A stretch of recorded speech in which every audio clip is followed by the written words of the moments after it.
네, 오늘은 패기구 스피치와 관련해서 한글 교육 어떻게 했는가 이 댓글 요청이 있어서 그 에피소드를 한번 공개하고자 합니다.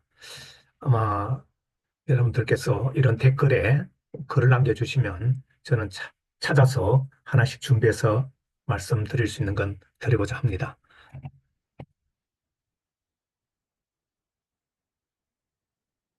어, 패기구 시험 성적을 공개하는데요. 그 시험 성적이란 것은 한글 공부를 하기 위해서 어떤 준비를 하면서 어떤 시험을 쳤던가 그 시험 성적을 얘기합니다. 댓글 요청이 있었는데요. 폐기 교육 에피소드를 공개 좀 해달라. 그 중에 하나인데 저는 모든 부모의 자녀 교육에 대한 고민과 노력의 차원으로 이해해 주시고 이런 내용이 작은 도움이 되시기를 자녀 교육에 작은 도움이 되시기를 진심으로 비는 마음으로 정리해 봤습니다. 부모는 누가 뭐래도 제1의 교육자입니다. 유대인들, 특히 탈무드에서는 부모의 교육을 굉장히 강조하고 있는데요. 자녀의 장점을 키우고 약점을 보완하는 데 부모의 역할은 절대적이라는 것입니다. 어떤 유명한 학원도 혹은 또 유학도 성공을 보장하지는 못합니다. 부모는 자녀의 교육에 무한 책임을 지는 거죠. 부모 입장에서는 이 폐기 교육이 쉽지 않았습니다. 왜냐하면 자기 주장이 너무 뚜렷해서 한국에서 이 중고등학교 교육은 이 수능 위주기 때문에 이 특히 적성 교육이 전혀 안 되고 있습니다.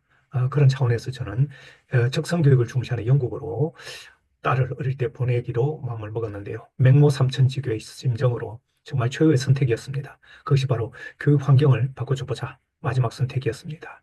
그래서 오늘은 영국 유학생이 된 폐기의 한글 교육 강화를 위해서 제가 뭘 했던가를 말씀드리고자 합니다. 영국 유학생이 된 패기는 영어와는 가까워지고 한글과는 점점 멀어지는 그런 현실이 됐고 한글 중에서 특히 이 한자어라든가 사자성어가 들어가면 이해를 못할 정도로 한글이 점점 떨어졌는데요.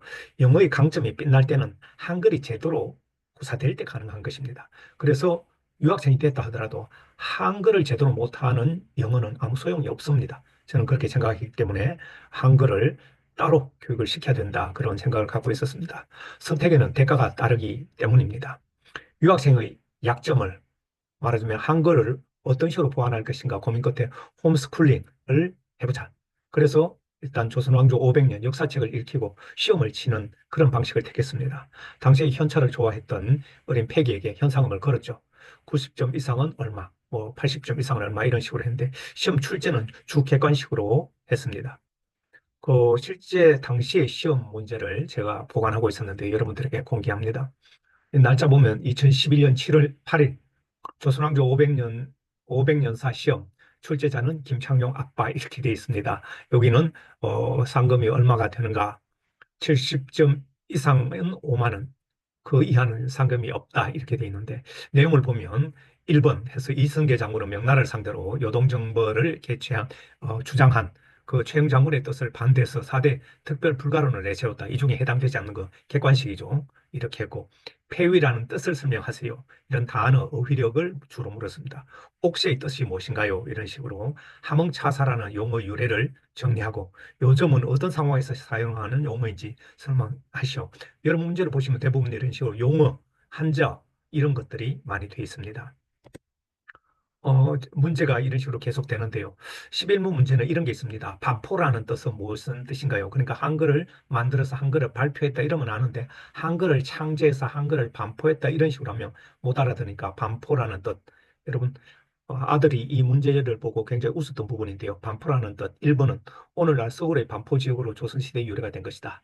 혹은 2번 세상에 널리 펴서 알린다는 뜻이다. 3번 총이나 대포를 쏘는 것을 의미한다. 4번 반역자들을 처단하는 것을 의미한다.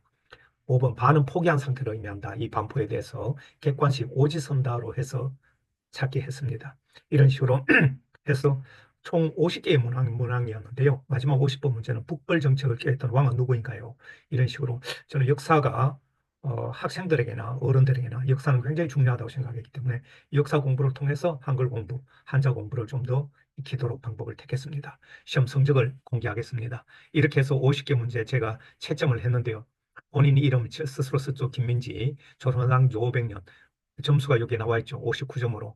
이 59점 성적은 상금, 돈을 받을 수 없는 성적입니다. 안타깝게도 열심히 노력했지만 이 성적을 얻는 데 그쳤는데요. 그런데 이 채점하고 난 뒤에 제 방에서 나가면서 아주 기특한 말 한마디를 했습니다. 패기가 당시에 기특한 말 한마디가 뭐냐면 아빠 상금은 못 받았지만 이 책을 보고 처음으로 명성황후와 민비가 같은 사람임을 알았다. 이런 말을 하더라고요. 그러니까 상금을 못 받아도 이런 걸 알게 됐다는 배움의 자세. 저는 그게 굉장히 저에게 인상적으로 남았습니다. 그래서 제 마음을 흔들어서 5만 원을 봉투에 넣어가지고 폐기방에 가서 손에 쥐어줬습니다. 노력에는 보상이 따라야 된다는 것이 과거나 지금이나 저희 믿음입니다. 자, 자녀 교육에 정답은 없지만 고민과 정성, 미래를 보는 준비는 항상 필요하다고 생각합니다. 그러나 이제 성장한 자녀에게는 저는 간섭 대신에 응원만 한다. 이렇게 입장 전환을 했습니다. 성장한 뒤에도 자꾸 자녀에게 이런저런 이야기를 하는 것은 저는 부모가 오히려 자녀에게 부담이 되는 그런 것이기 때문에 절대로 간섭 혹은 잔소리로 느껴지는 것은 하지 않는 것입니다. 감사합니다.